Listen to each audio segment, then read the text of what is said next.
What's going on, y'all? It's me, Ryan, here with episode 5 of The Library, presented by Classic Buffalo, where we interview literally anybody because everyone has a story. So if you have something to talk about, we want to hear about it. And so this week, we talked with my friend Jack, who I had known through Vintage Indie, which a few of these people, that's how I met. But he's been following me for like a year and a half. Solid guy. You can tell he's got the passion. He plays ukulele. Correct me if I'm wrong. He just has really soft sounds. Oh, what's the guy from Hawaii? Over the rainbow. That's the instrument. But is that he's really talented musically, really talented as a human being. I was really delighted after talking with him, his passion for mental health, and so please enjoy this hour-long conversation of just really solid content, encouragement, and strength from a person who I'm proud to call my friend. Let's get to it.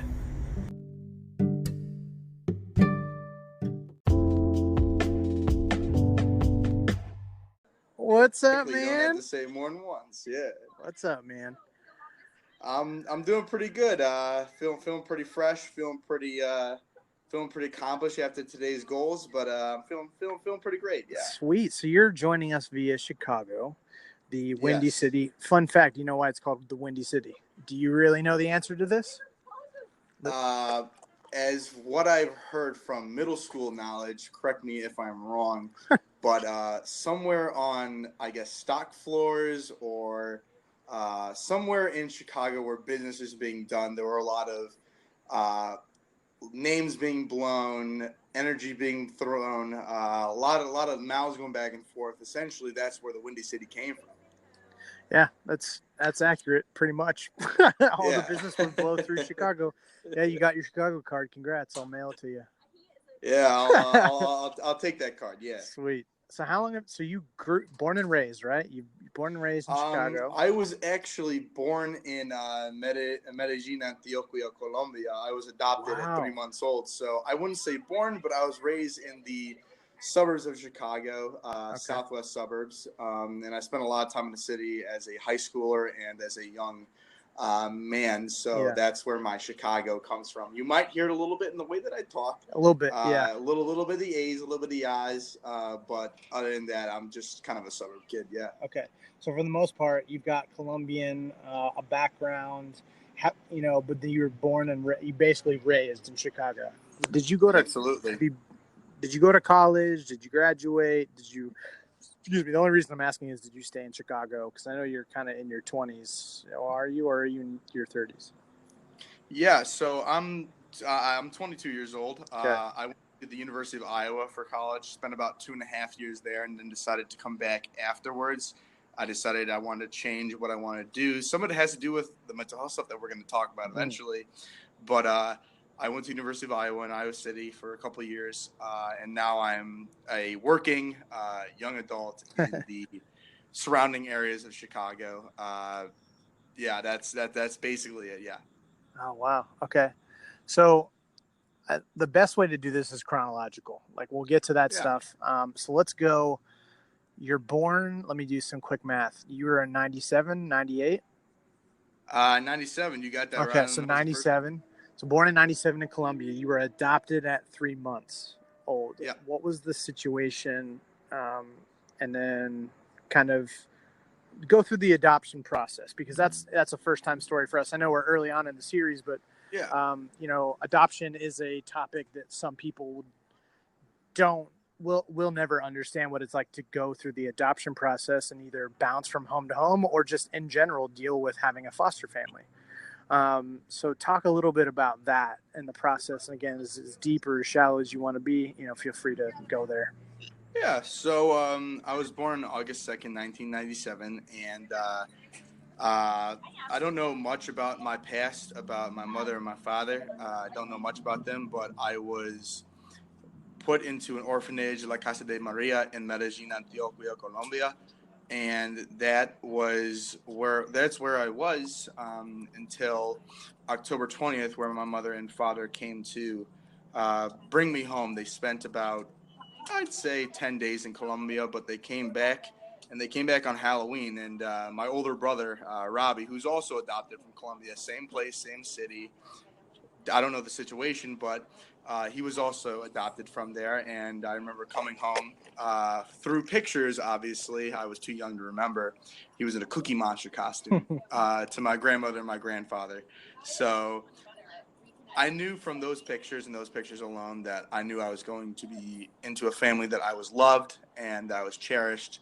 And after that, the adoption thing kind of went out the window. I didn't think that I was adopted for the longest time. I was just like, I'm part of a Hmm. family that's loved. I got presents Right. and everything else that came with being, just a kid who was in a family. It was just who I was. So the adoption process wasn't too strenuous on me as a young person. I know in the 90s in Colombia, it was a much tougher process with the aftermath of Pablo Escobar and Hmm. the drug cocaine ring that was going around the city, and all that at that time made things a little bit difficult. But I give all the props to my parents to stick through that and bring me home to some place where I know that I was loved. Right. Wow. Um, so you get to Chicago. Yeah. Um, well, I totally forgot to, like, were the people that adopted you, were they of the same race or in close, or were you adopt like white parents, black parents? Yeah. So I was adopted by two, I would say, yeah, white parents. They were, I mean, my mother is from Pittsburgh area. My dad's from Buffalo. That's why I get a lot of the Mm, Bill stuff all the time. It kind of makes sense yeah. now. But yeah, it was definitely a different dynamic coming in, and especially to a community that is very Caucasian.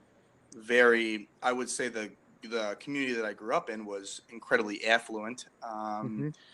Compared to other surrounding suburbs, and there's a stigma that's placed on that. So I never felt part of the stigma. I just thought that I was part of a family instead. Yeah. So it sounds like your family did a pretty good, I mean, you had a pretty good foster family. And Oh you would yeah, consider them your mom and your dad, right? And your brother. yes. It's there. They are legally. I am. Yeah. My last name is Brindley. Very Hmm. Irish. I don't look Irish. Right. I look in the mirror. I'm like, wow, look at all this facial hair. Look at all this dark complexions. Oh my gosh, I'm tanning and I'm not burning. That can't be right. So the I came into my family, who I consider my family at this point, and well, they are my family Yeah. Right. by legal document and in poll. They are my family. Yes, absolutely. Okay. When, being someone who is white, I've always been curious about other cultures and other races. And so Hmm. and I've also been kind of confused how I, as a person uh, who is white, how do I go about learning about other cultures without it seeming like I, a zoo? How does that sound right? Where I'm just like, oh, I'm observing this from afar, and it's more just like that's not what I'm trying to do. I'm trying to genuinely understand what it's like to grow up to be Black, Hispanic, Asian, etc. Yeah. Without it being this like as you're a test subject and that you're because that's not who you are. You're a person with just different Exactly. experiences. So I've been curious how I go about asking you about culture. What is it like to be Hispanic and to grow up, um, especially in a white? Like, when did you realize that you were kind of different, or did you ever feel that you did Oh you yeah. were there is there a moment where did you just kind of always know like I actually you know were your parents kind of like you are a little different than other kids, or they may say hey you have white parents or something like that, but just don't listen to them. I'm curious what that experience was like.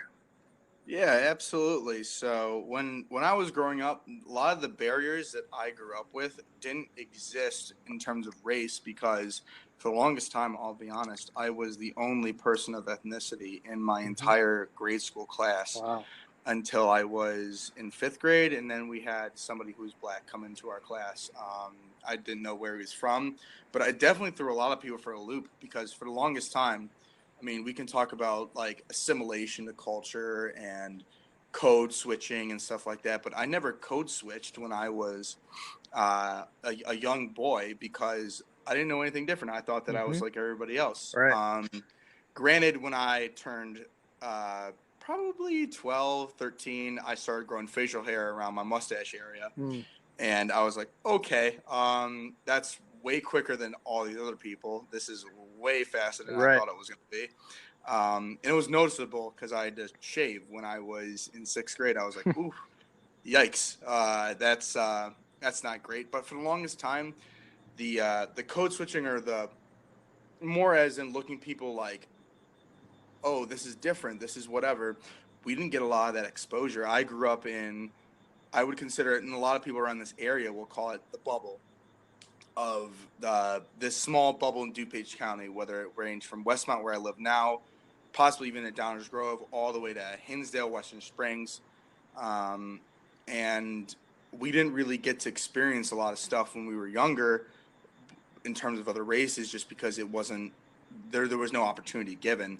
We knew our athletes, we knew our celebrities, we knew all these other people who fell under the person of color umbrella, but we didn't really deal with any of that. Obviously, we had people of religions. I grew up in a partially Hebrew community, so I got to experience some of that. My best friend growing up was Jewish. But other than that, it was mostly pretty tame. I didn't really experience anything until the end of end of middle school, where things started to take a turn. So for people who aren't familiar with Chicago, that's the south side of Chicago, right? Southwest. Okay. Southwest. So if you're taking the Metra to Aurora, you're about halfway, a little over halfway between us and Route 59, where the route ends. So the Hinsdale, Clarendon Hills, Westmont, that's basically where I spend most of my time as a young adult. As a boy, that's my bubble. I would say it ends at both Westmont and Hinsdale. So I don't know Chicago geography at all, but I know you're a White Sox fan. Oh yeah. And we'll talk about that a little bit, but the only reason I know that is because Southside, you like the White Sox. So that's the only reason why I was like, it's probably Southside. But yeah, let's talk about that. It's considered South, yes. Yeah, real quick. Is there a difference between Southside Chicago and Northside Chicago? Or is it more just culturally? What is the difference for people who don't know? So for people who don't know, the South Side, North Side proper will be determined from anybody who's from I would say the North Side is, think like Lincoln Park and above. That's North Side. A lot of Cubs fans. And South Side, as soon as you go past the South Loop and you get into Pilsen and those areas, you're in the South Side. Now, if you cut over to the left, if we're looking at a map, some of it cuts slightly under where I grew up, but as I've seen, and my occupation, I'm a barista, I've seen way more people wear White Sox stuff in seasons past. That's not just because we're good, but it's because people are technically, they grew up in this South Side-esque area where things are not as north as they seem. Mm-hmm. Yeah, I'm curious from the sports perspective. Like, it's different if you were to wear like a Yankees hat in the Red Sox and like Boston. That's a little different. Like, obviously they're rivals, right? But when you're in rivalry in the same city, I'm curious if it's like worse if you're like on the South Side wearing like Chicago Cubs stuff or vice versa. I mean, I don't think it's gonna be dangerous necessarily, but it's kind of like, oh wow, okay, like I don't know. Maybe it's not different than any other city, but I was just curious if it's any different. Oh yeah. So I mean, last year I lived on the north side in a town probably a mile and a quarter north of Wrigley Field, and I wore my White Sox hat every single day that I could, just because I want to stick it to the guys on the north side. Right. But I never got a hard time because of it. Occasionally somebody would say like, you're wearing the wrong hat, and I don't care. Right. That's just my thing. but you'd be surprised. Southsiders are way more inconsiderate to Northsiders than Northsiders are to Southsiders. Yeah. I think it's the eternal grudge that, from what I've experienced, the Chicago Cubs have been the only professional sports team through MLB, NFL, NBA, and NHL that have been marketable from being the losers. I mean, it's been lovable losers for years and years and years, and they would still sell out Wrigley Field. But unfortunately, on the south side, at what is now considered Guaranteed Rate Park, Comiskey, the Cell, you can call it whatever you want, we don't like the Cubs a lot. We're jealous because we don't sell tickets. We don't have as many stars. And I believe, and don't quote me on this, but the White Sox have only been to the postseason 8 times in franchise history. Holy moly. A lot of people forget that, and I often forget that as well as a fan, where I expect greatness, but sometimes we don't get it. So the North Side South Side divide. Northsiders, I would tell you, they hate the Cardinals and the Brewers and the Pirates and the Reds, all the other teams in the division, way more than they hate the White Sox. Really? The White Sox hate the Cubs, and then basically everybody else falls underneath that umbrella. Wow. So you've been to a White Sox game then, right?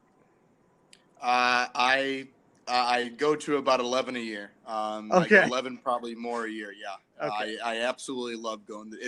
I tell people the corner of 35th and Shields is where the White Sox play is my favorite place in the entire world. It's hard not to smile when you're walking up to the thing. It's beautiful. And then when you walk into the concourse, you smile because you smell the concessions, you smell the brats, you smell the dogs. You get a little hint of beer, and you're like, hey, you know what? Today's going to be a good day. Even though if we lose, I'm in my heaven at this point in time, and I couldn't be any more excited. Yeah, for me, all of my teams aren't here in Indy. Yeah.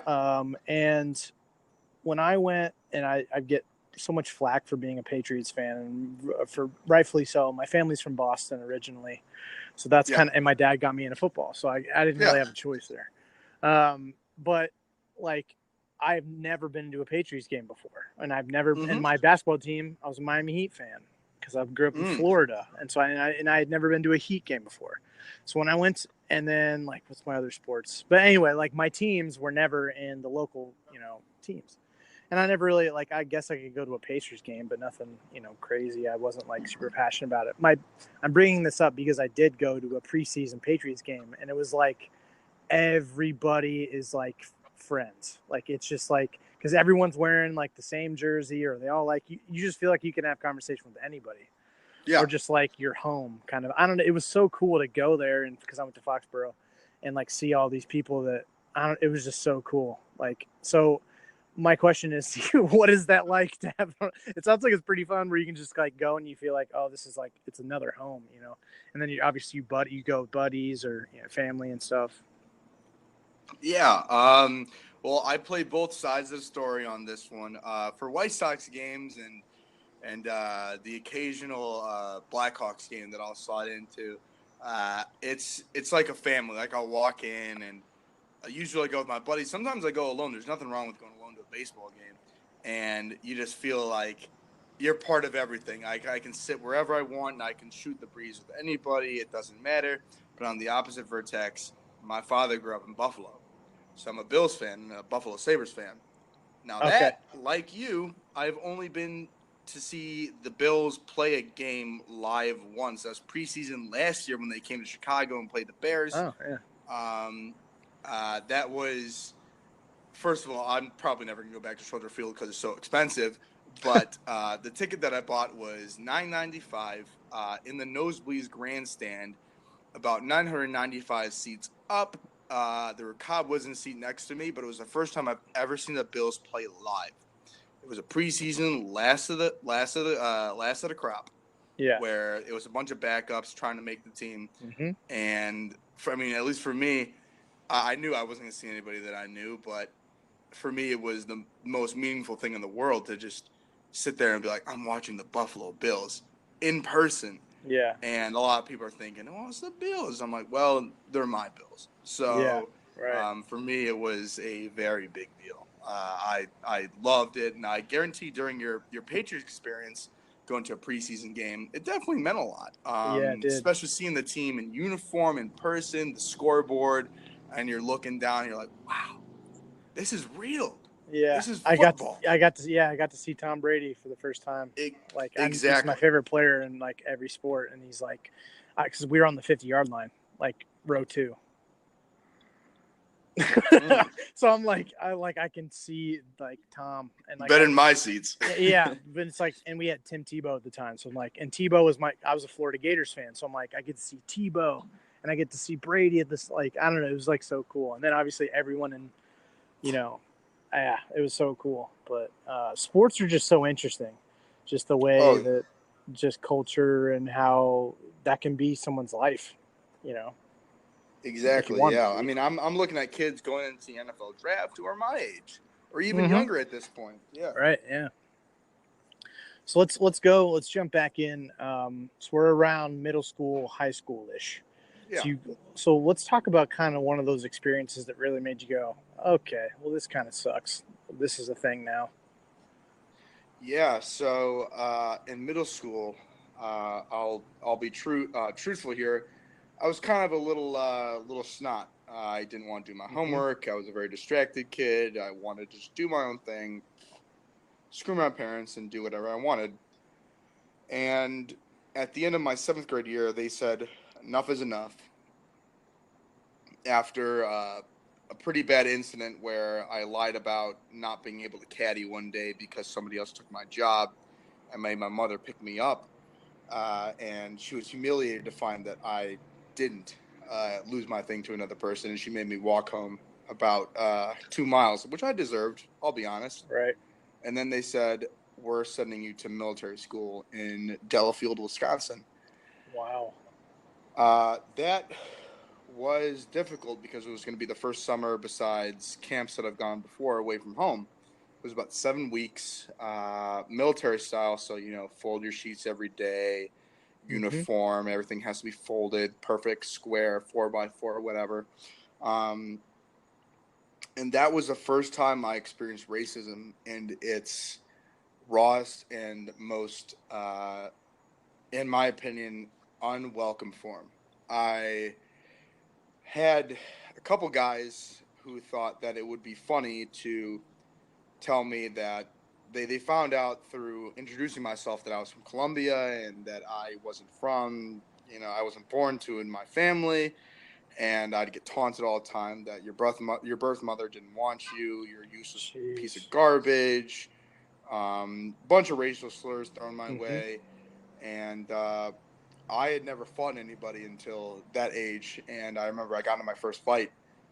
Not to toot I won, but it was this rage that I've never felt before, and afterwards I still felt bad because that's when I noticed maybe things aren't perfect.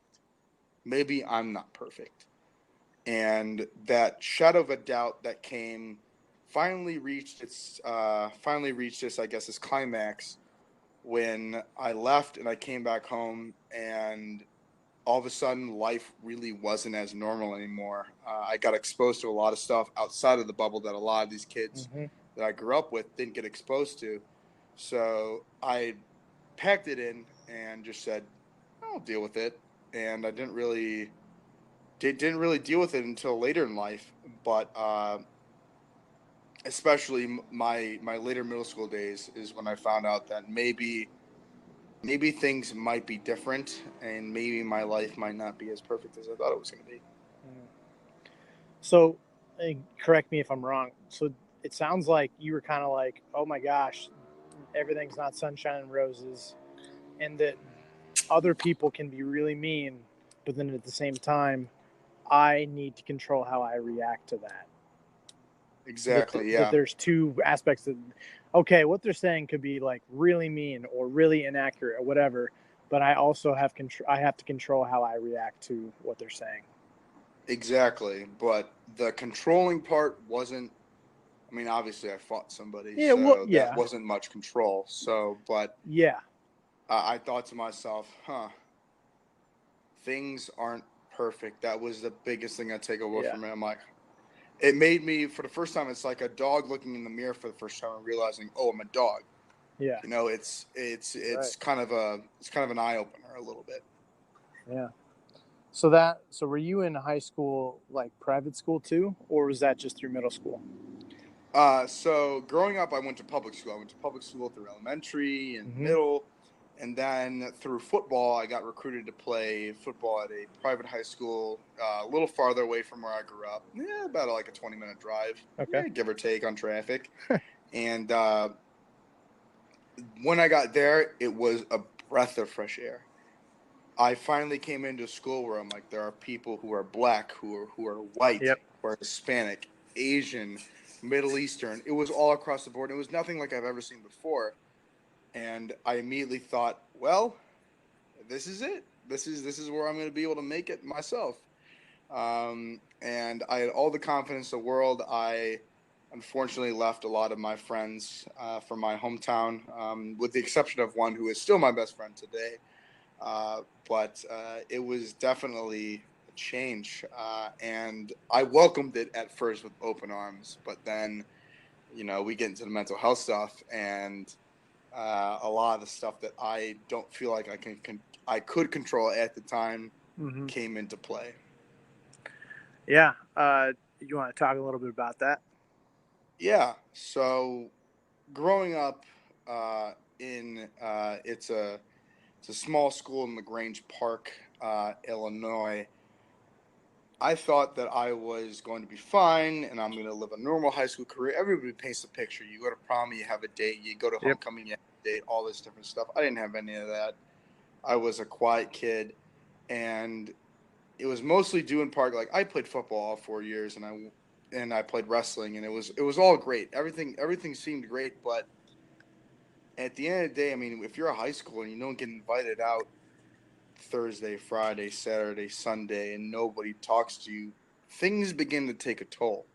Yep. And you slowly believe that you're not worth as much as everybody else.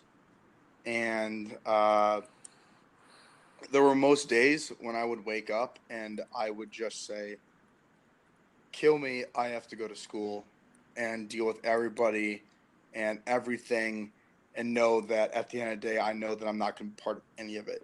And that was a big part of my hindering of who I wanted to be in high school. I knew I was a talkative person.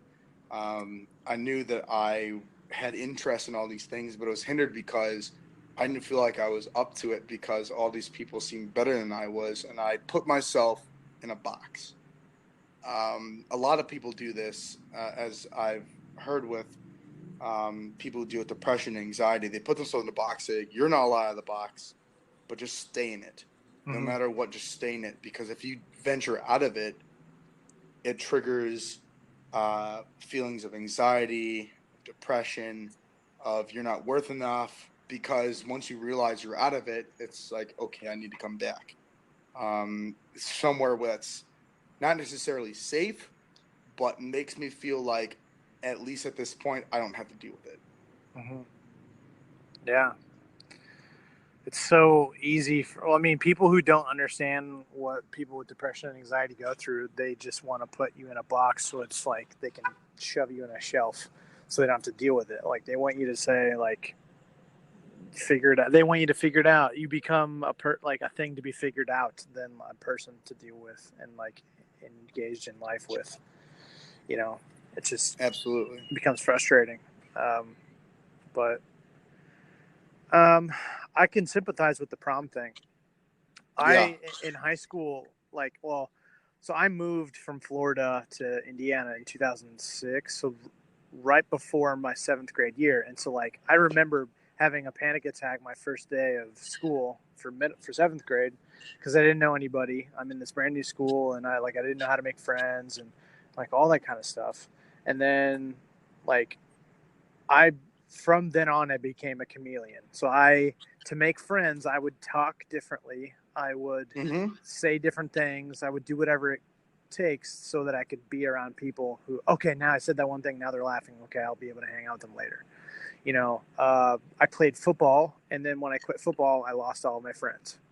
So then I had to make new friends. It was one of those things like, oh, you were friends with me because we all play football, and then now it's just like, oh, now you guys are borderline talking shit about me / just yeah, we don't have that reason to hang out anymore. And then I ended up hanging out with like a random group of people who just thought I was funny. We played rec soccer, and then I didn't go to prom my junior year, but my senior year. Well, my junior year, I'm like, oh, I'm just going to go with a girl. And then so senior year comes around, and I'm like, okay, that girl's not here. We'll just go with that giant group of friends, right? That I knew from my soccer team. 2 of them went together. One person dropped out because they wanted to go hotbox in a car. Another person wanted to go get drunk and play video games and get pizza. And then there was me. So it was like I didn't go to prom. And I was just like, oh, my God, this sucks. But gosh, dude, I just wanted to reiterate, man, that's just such a way more common experience where you just – but it happens so subtly and over time. It doesn't just happen, that.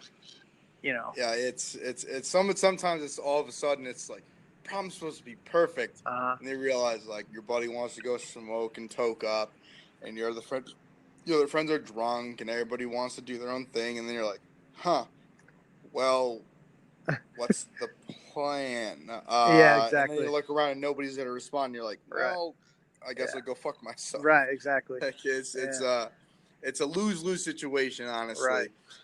Yeah. Because they won't remember it, but you will. That's the worst part about most mental health things is sometimes, and this is big high school stuff, or even if you're in a relationship, big relationship stuff, but they might not remember the decision that they made, and I can't blame them for that, but you're going to remember it for the rest of your life. Yeah. You'll play it back again and again and again like a VHS. You'll just rewind. You'll watch the blue screen because you don't care. And then you'll play it, and then you'll rewind it again. You'll hear all the noise on the rewind. You're probably a VHS guy. I was a VHS kid growing up, so you know what I'm talking about. I'm 93, so I'm not much older. Yeah, you're staring at a blue or a black screen with a fuzz. You're like, please come back faster. I want to watch The Land Before Time before my parents get back home from going out. The narrative you want to paint is so like interesting. I mean, just the way the memory works. Like, I was listening to a podcast. They were talking about how there was a girl who like didn't do anything, but then they kept meeting with her and kept planning this idea, and then eventually she just completely agreed to this one, like she did this crime or whatever, and she never even did it. And they slowly planted and changed her entire memory of this event that never happened. Yeah, and it's just kind of like, if you want, you can become the victim in that past memory, or you can, like, there's two people in every interaction, I guess, or multiple people, I guess, depending on your interaction. But like, if you can interact with somebody and it was super awkward, right? And then you're like, oh my God, what did I do? I was probably really awkward. Like, you have that choice, or realize, maybe I was awkward, but then, oh yeah, they were an asshole, or they were awkward. Mm-hmm. Like, I think that's when you're going a little step further in progress of like realizing there's two different people. That it could actually just be all on them. Maybe they're just having a really bad day, or you were a little awkward and they were a little awkward, or you said that really stupid thing and then they got mad and it's just I think kind of doing a self-check on it. But gosh, man, I'm still struggling with that. Like, if I have those memories like in the past, like how do I deal with those? Because I can't go, I don't have a time machine. I can't go back and go to prom, and that's a memory I wish I had. Yeah, and I agree with you 110%. Like, how do you how do you deal with like the memories from the past? Right. And it's especially where at some points where I'm 22 and I'm looking back at high school. Right. Like, how do I deal with those? And I deal with them in my own way, where I just like, you know what? I was 17, 18 years old. Like, I was a kid. Yeah. And a lot of those stuff, I'm like, you know what? We're good. I've moved past it. I kind of brush it off.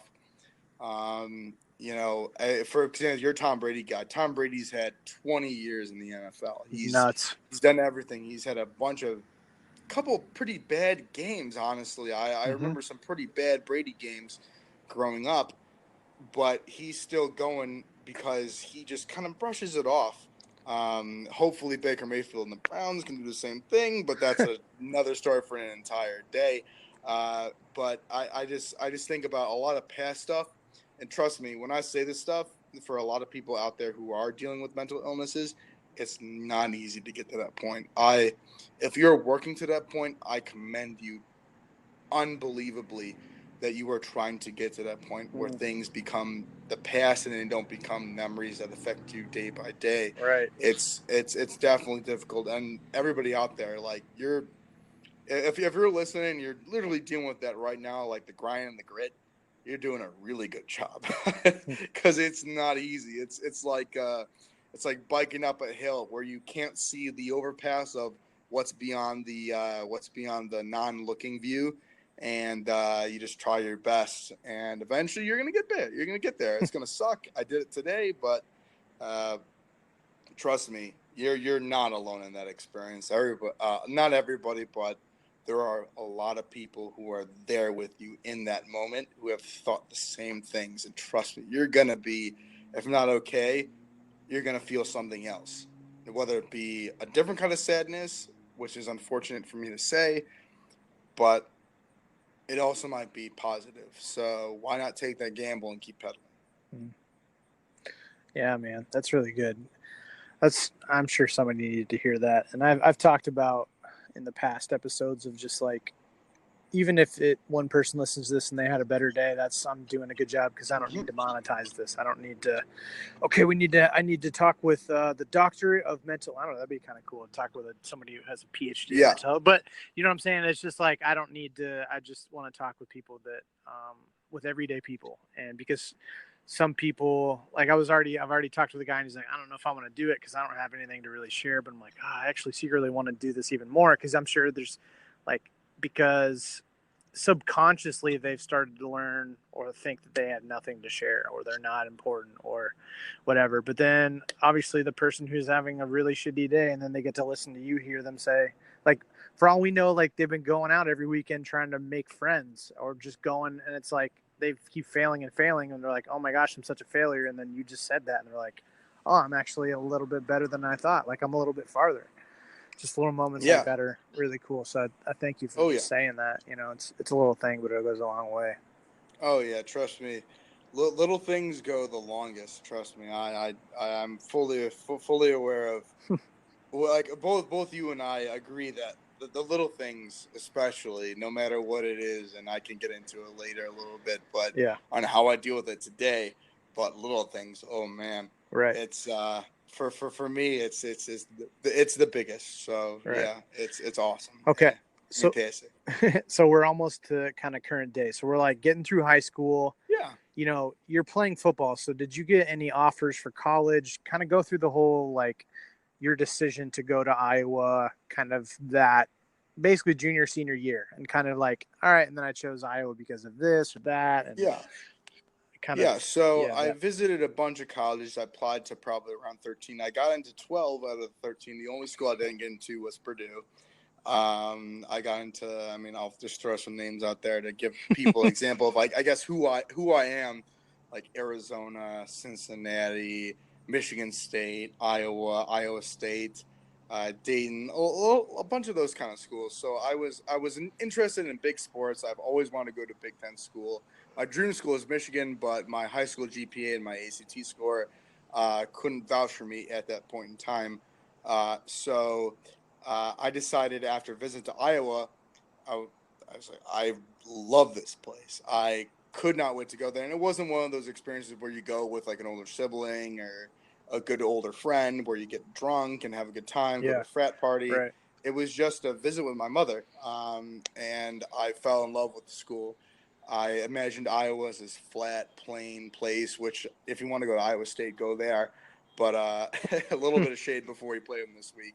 But Iowa is hilly. It was beautiful. I want to go here. So high school closes. I have the most friends I've ever had in my entire life. My senior year, I had a solid group. We had a group chat. You know, we had a name. We had a Snapchat group chat. And then week one hits, and then week two hits, and week three hits of college your freshman year, and then you realize, oh no, everybody else is doing the same thing that I'm doing, and they're leaving.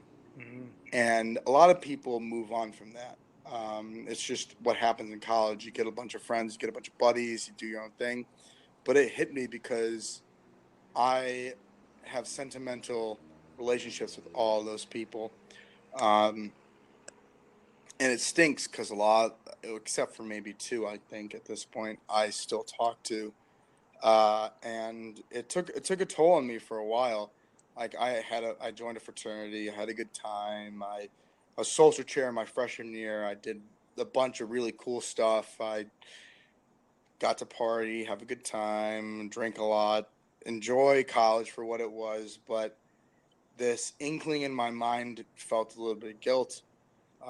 But fast forward to the end of my freshman semester, that is when I started to not feel like myself. I was drinking more. I was not paying attention to class more. And really, I just didn't feel good about myself. Um, I don't know what started it, whether it be the fact that I had to live up to something, the social chair uh, idea that you have to be popular, you have to be going out all the time. And it took a toll on me. My grades were not good my second semester, my freshman year. But none of that, absolutely none of that, can compare to the summer going into my sophomore year of college at University of Iowa. So at this point, I am 18 years old. I didn't turn 19 until the end of the summer. And I had one episode where I got super drunk and I didn't realize what I was doing. And I woke up in a ditch in a town, maybe two towns over. And my parents at that point said, "You're not going back to University of Iowa. We're kind of done with this stuff." And I agreed with them. But 2 short weeks later, I lost my 16-year-old younger brother who died of a sudden cardiac arrest, who was at camp in Culver, Indiana. And at that point, my life took a turn for the worst. Uh, Michael, my brother, was my best friend in the entire world. He meant more to me than anything I could ever describe. Any win that I've ever experienced, any accomplishment. The biggest accomplishment I've ever got to experience as a human being was the opportunity to be an older brother.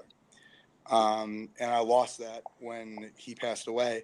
I didn't get to say goodbye, a lot of this other stuff. But at that point, I remember days afterwards, like life didn't mean anything. But my parents insisted at that point that I went back to the University of Iowa and completed my degree. So going into that year, I had this humongous burden of being able to be successful, to come back from this. But me as a person, I was constantly bogged down by the loss and the uh, disappearance of somebody who I once loved more than anybody. Yeah. And it beat me down. I didn't do super well that semester. I wouldn't go to class. I mean, a lot of the mental illness stuff is telling yourself, "Hey, you're good no matter what, no matter anything. Everybody loves you and everybody's here to support you." But at the same time, you can tell yourself everything and you'll believe it more than anybody else, because that's the voice that you hear 24/7. You don't hear mom and dad when you're 6 a.m. in the morning waking up for an 8 a.m. class, just beaten down. Just what am I doing here? What's life? This isn't supposed to be my life. Yeah. And then even late at night, you're just thinking, shit, I'm drunk, I'm at a bar, I'm having a good time, but none of this makes sense. I shouldn't be here. Like it's toxic, it's painful, but that was my life for almost an entire year. Wow. And it beat me to the bone. Um, I sympathize with anybody out there who has lost a sibling, a mother, a father, a nephew, niece, an uncle, or an aunt, or even a grandparent, or even a very, very, very close friend, which is what I felt like when I Yeah. lost my brother. Um, know that the things that happen afterwards, it's in no way your fault, no matter what. All you gotta do, in my opinion, is just keep going, because there's no if you stop doing what you're doing, it's going to be miserable. And I wish that on absolutely nobody. Hmm. Um, so that part of my life definitely took a hit on my mental health. It made me into the person I think that I am today, both positive and negative. But it was definitely one of the most difficult aspects of my young life. Wow. I'm really sorry about that, man. I can't imagine losing that. I appreciate it. Um, I have a question related to that because I can't directly relate, and I think about that all the time. Where because frankly, I'm not doing that great. I've gotten so much better in my mental health over the last year, but I constantly think I'm one parent or brother away from dying for my entire life to go completely in the and maybe everybody's like that. I don't know, but my question to you is that um, those first few days or first few months of grieving with that, what did you notice that you did? I mean, good or bad? And the reason I'm asking is that, like, let's say this is happening to someone else. It just recently happened, something Yeah. what devastating, and it doesn't have to necessarily be a death, but grieving for maybe a relationship that you've been dating somebody for 7 years. I don't know, and then or you Mm-hmm. get divorced, and you're like, oh my god, this person's been a whole part of my life for so long, or death. But um, what would you recommend? Like, let's say you just sat down with coffee with one of your friends who's going through this something similar. What would you tell them to, as they're entering the process, to be like, hey, don't be so hard on yourself. The way that you're going to grieve is the way that you're going to grieve. Is there something along those lines that you would say about that scenario? Something that you would pass on to someone who's just entered the grieving process or is dealing with something really difficult?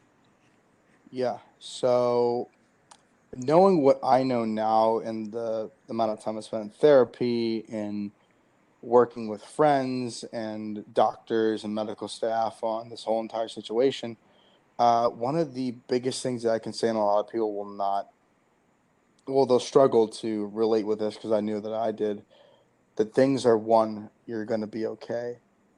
That is the hardest thing to hear because you don't want to believe it.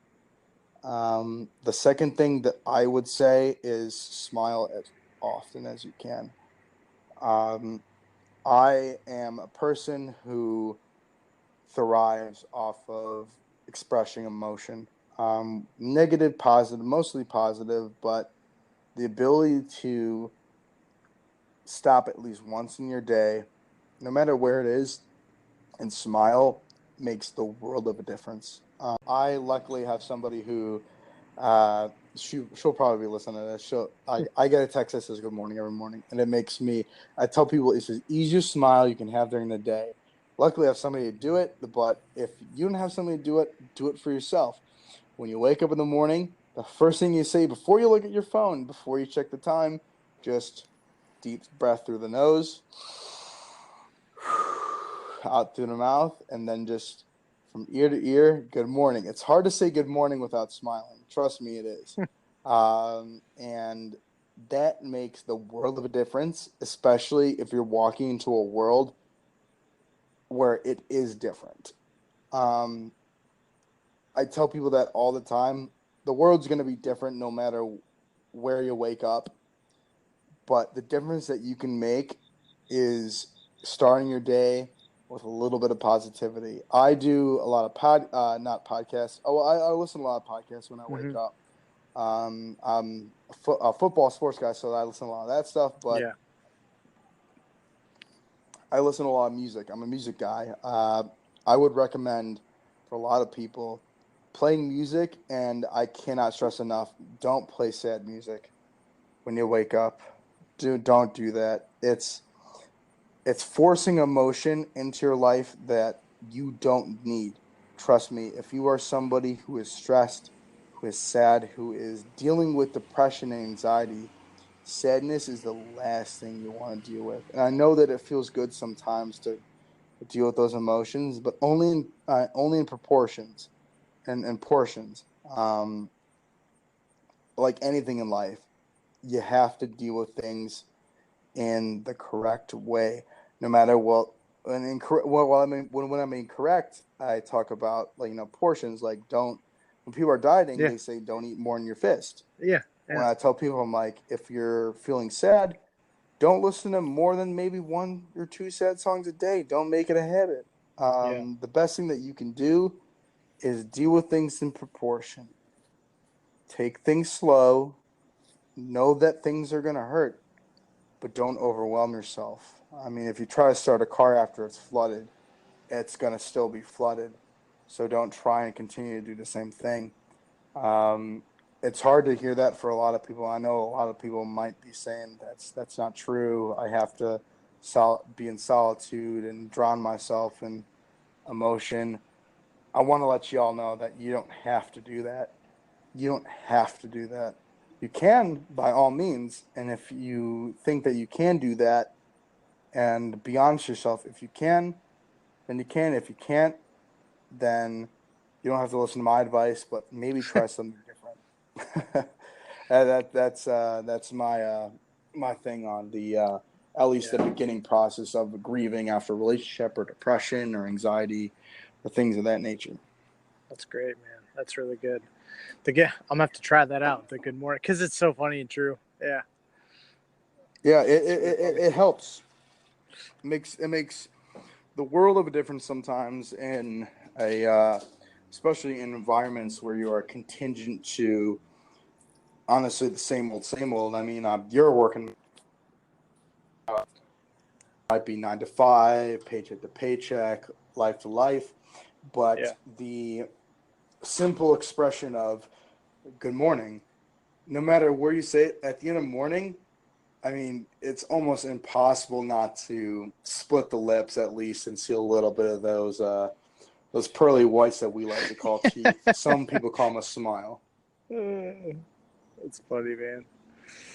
Um, so let's talk about right now, because I think you've done a really good job of just covering the solid mental health aspect. I think you've done a really good job of covering tips for people. The I have two things. One would be like, how have you made friends in the last couple of years? Being out of college is different. Like, that's a big thing that people struggle. Not big thing, I guess, but it's a thing that people struggle with when you become an adult and you're not in college anymore. Is making friends. My second thing is, what are you doing right now?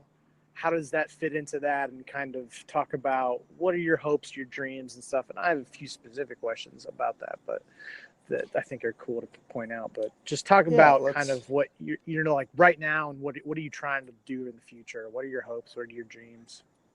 yeah, I'll talk about the friend stuff first. And I'll be honest, when I decided to leave college and move to the city and do my own thing and kind of reevaluate a lot of my life choices, it was hard. I didn't have a ton of friends. I was also working all the time. My experience is different than others.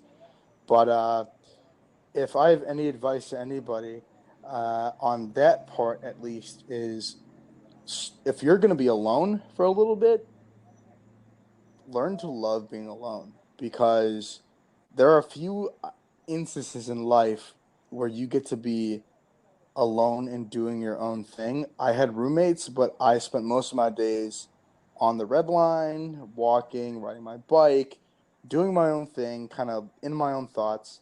And I slowly learned to love myself and love the things around me, whether it be the sky, being conscious, being in the moment.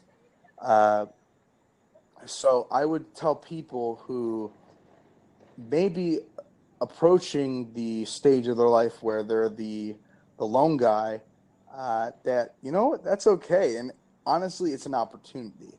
If anything, look at life in that light as an opportunity to be the best you that you can be because eventually when you do bring yourself back to I guess the team, if we're talking sports, I'm a sports guy. So if I do all this training for myself and take all this time to work on my craft, work on myself, eventually when I get signed, I'm going to play a part at least.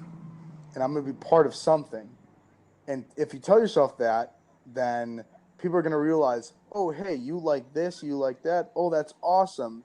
And then they might start talking about it, but you've had enough time to think about what you really like to do and have enough time to absorb what you really love to do, whether it be music or sports or working out or writing things or even traveling across the state of Indiana looking for clothes at Goodwill's. You're going to be able to bring that to the table. So if anything, you have a story to tell. And even if you're even quiet during that period of time, there's still a story there. And it might take longer. But going beyond that, now, I mean, I live by myself in the suburbs of Chicago. I am a barista at a coffee shop and I freelance blog, and I'm doing what I can to stay living alone because I love living alone. It's nice not having roommates, but uh, it's my everyday process is definitely different than it was a couple years ago. I tell people that all the time. Like, if you would have known me a couple years ago, you wouldn't have recognized me. Not just because of the hairline that's receding, but just because of the negative emotions and negative feelings that I would have for myself also begin to fade into the ether. Uh, I tell myself multiple times a day that it's all good, everything's okay. I don't have a car, for example. I ride my bicycle everywhere. I go to groceries at the Jewels down the street. I go to the Nature's Best Market. Everywhere I go, I ride my bike. Mm-hmm. And for me, it's impossible not to smile while I'm riding, unless I'm going up a hill. Then I want to kill everybody around me. But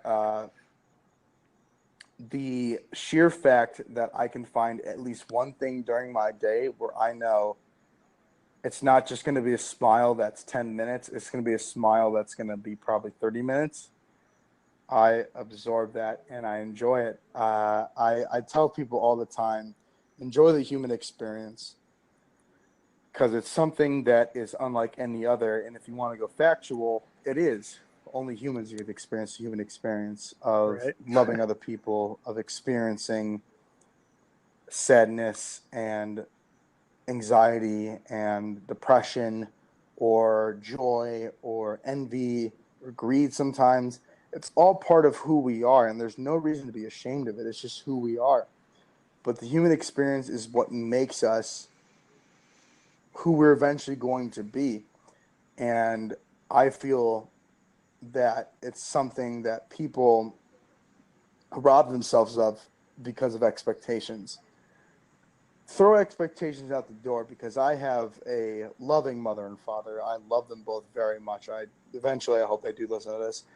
Uh, and sometimes expectations might not exactly meet each other's, you know, thoughts. You know, we might not have the same expectation of how we're supposed to be, but that's okay. You owe nobody anything but what you owe yourself. I know that more than anything, that when I take the time for a day to commit myself to myself and my needs and my wants and what I know that I need to do to be happy, I'm a much more pleasant, enjoyable, not just pleasant, but personable person. I feel human again. And I couldn't ask for much more than that at that point. It's awesome, man. It sounds like you're doing the best you can, Oh, absolutely. and that's At that point, I'm like, you know what? I'm doing the best I can. great, man.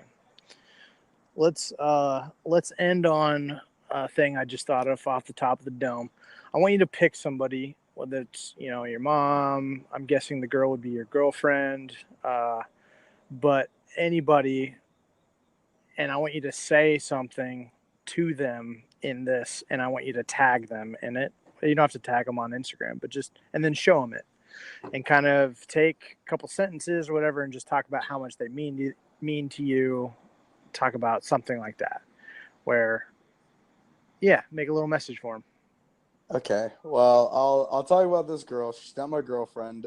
She's somebody who makes me feel very good about myself. Trust me, I like her a lot, but more than anything, I see her as a person who I get to enjoy life with, and I couldn't ask for more. So I'll say her name. Hey, yo, Grace. It's Jack. It's I told you I was gonna be doing this, but I want you to know that there are very few people in my life that make me change the way that I act. I'm very, very thick-headed. I am somebody who thinks the way they do, who doesn't change really for anybody, and I've changed for a couple people, but my recent change has been because of the light that you definitely shine in my life. I think that you're pretty groovy. I think that you're really cool, but more than anything, thank you for showing me that it's okay to be happy again with anybody but myself. And that know that you're loved and you're appreciated, and you're somebody who makes me feel like it's okay to be okay. And um, I mean, I wouldn't have, and continually invited you back into my life unless I knew that you're somebody who's going to create a positive in that light. And you've improved my relationship with myself, with my family, and with life itself. And for that, no matter anything else that happens, I am grateful for that, because it's so hard to find somebody who can inspire that kind of revelation in somebody, especially when uh, I've only met you just a couple of months. So thank you, and uh, uh, love you, Grace. You're pretty damn groovy. She'll know what that means. Yeah, man, that was awesome. Yeah, I was That was thinking cool, like dude. that's pretty damn sweet, right? I'm gonna have to do that for like every episode. That was cool.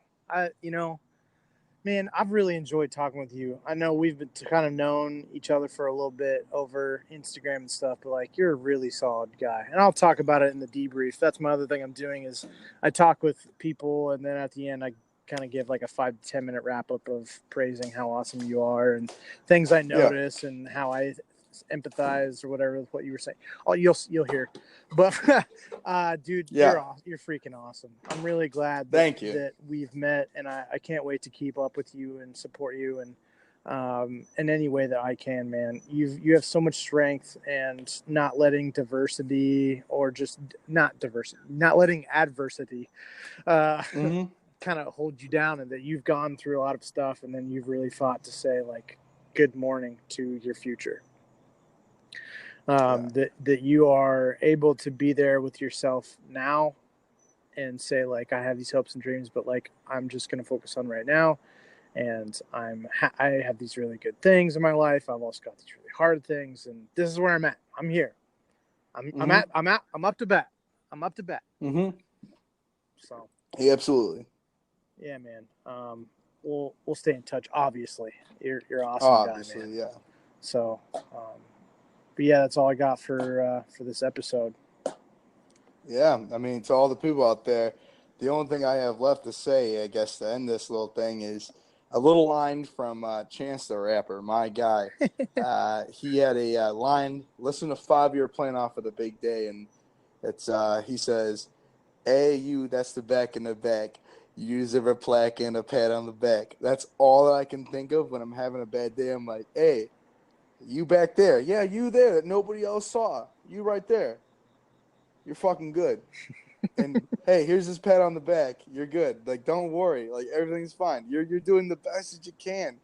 So if I could give everybody a plaque and a pat on the back to tell them, "Hey, you're great. You're awesome. You're everything that you could be and should be just because you're who you are."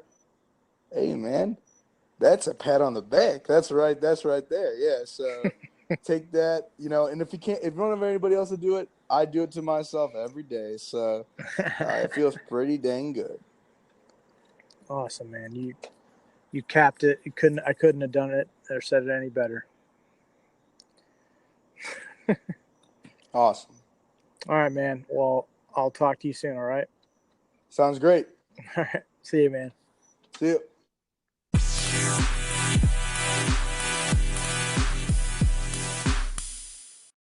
Hey everybody, this is Ryan from the Classic Buffalo Podcast. Wanted to take a second to talk about Anchor, how I'm actually making this podcast happen. Super happy that I'm partnering with them. So, Anchor is actually the easiest way to make a podcast. I've done my research. This is basically the best way. I promise. It's going to give you everything you need in one place for free, which is the best part. It's going to have tools, so you don't really need a fancy schmancy recording guy. Anchor's going to be helping you out there, and then they're going to distribute the podcast everywhere to Spotify, Apple Podcasts, Google, everything. And then you can also make money with basically no minimum listenership, which is kind of rare. So hop on Anchor as soon as you can. Thanks.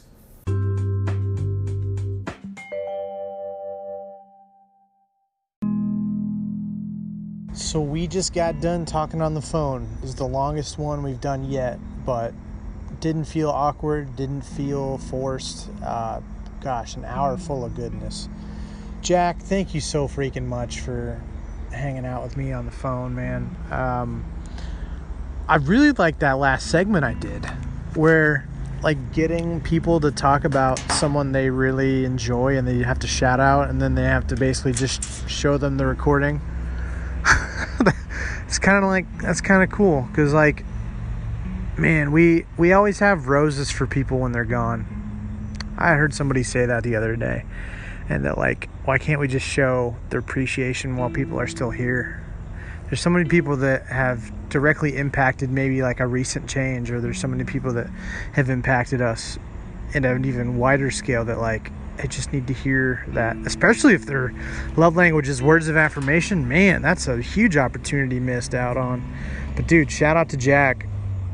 I was just fueled and encouraged. I felt so like, maybe it's just keep going and practice. I'll get better at asking questions and stuff, but I just didn't feel awkward. I didn't feel, and this is just in general, it's not like that felt awkward with the other podcasts, but I felt a little bit more comfortable or attentive, or the very raw. He drew out the rawness in me, at least. And there were a couple times I was almost tearing up, especially when he said it's going to be okay. Oh my gosh, man, I almost cried. Because like, I needed to hear that today. I'm so confused right now. I'm so like just frazzled. And I have these dreams and aspirations, and I feel like I have to do all these different things to be successful or to be happy. And I don't know, that was just nice to actually hear that, whether it was directed at me or not, which it wasn't, but that was nice to hear. I was really didn't want to record this episode because, not really, I just was tired, and I had worked out today, and I can just skip it kind of thing. And I know that's exactly how I got out of working out, and so I had to do this, and now I don't regret it at all. You know, it's one of the best conversations I've had in a long time with somebody, let alone recording it. And just the strength he has, the adversity he's overcome. I can't imagine not really knowing my parents and then fully embracing his parents as his own. And, you know, because that's the reality. That's, you know, when you live with someone that long, that's pretty much your parents, or that's your family, you know, even if you're not necessarily blood related or only a little bit, you're still family, you know. Like, so my brother is my half brother, but ever since I've been alive, my dad's been his dad, and we share the same mom. And, you know, if I was to lose my brother, that'd be devastating, you know. Like, me and my brother didn't used to get along for a while, and then like college hit, and I started to become more musically inclined or creative or just more open to things. And I'm really proud of my brother. I didn't used to be, and I don't know, man. He's such a beautiful soul. He's such a free spirit. He wants people to be happy. He's a peacemaker. He's well-intentioned. He's funny. He's creative. He's talented. And I don't know. I really enjoy spending time with him. And I wish he knew how much I loved him, because I do. And, as if he was my full brother, but, he's my brother. He's, and I can't imagine losing my brother or a family member. It's back to back. I didn't plan that, but it's back to back. People who have dealt with family deaths. And it's something I've been thinking about as far as and I mentioned it in the podcast. I just feel like sometimes I may be having a really good day, but on my off days, I'm like, if one of my significant others or somebody who I know who's really close to me just died, I don't know what would happen, That's relatable. But I don't know if that could be a common thing for anybody, It's not, I guess... I was probably hard-pressed to find somebody who would be completely fine with someone who's very close with just dying. Oh, I'm still fine, I thought what he had to say about grief was good. I thought very relatable to just for, ending up in a ditch, so to speak, or feeling like you just basically go through something for like a whole year or even longer for some people, especially when you stay in bad relationships. Like you're in it for a long time, and then you're just like, what the hell am I doing? Like, I need to get out of here. But props to him again, like another person. This was just somewhat similar stories. I didn't plan that. We're kind of like stepping away, and now he's kind of seems like he's got a pretty good support system being in Chicago and stuff. And I just think it's so interesting to grow up and have different experiences and then learn about it. It's one of my favorite parts so far of doing this, is just learning about just different stuff that I've experienced. That's been really cool, man. And Jack, you're such a kind soul, man. I'm so proud to call you my friend now and to continue to keep update with you. And sometimes it's really hard to put into words the debrief, because I'm usually come away with them feeling very fulfilled or excited to post the episode. Now I've got 5 episodes on deck, and tomorrow I'm posting episode 2, so I'm pumped because I get to share Colin's story, the college kid. I'm trying to do maybe like 1 a week at this point. So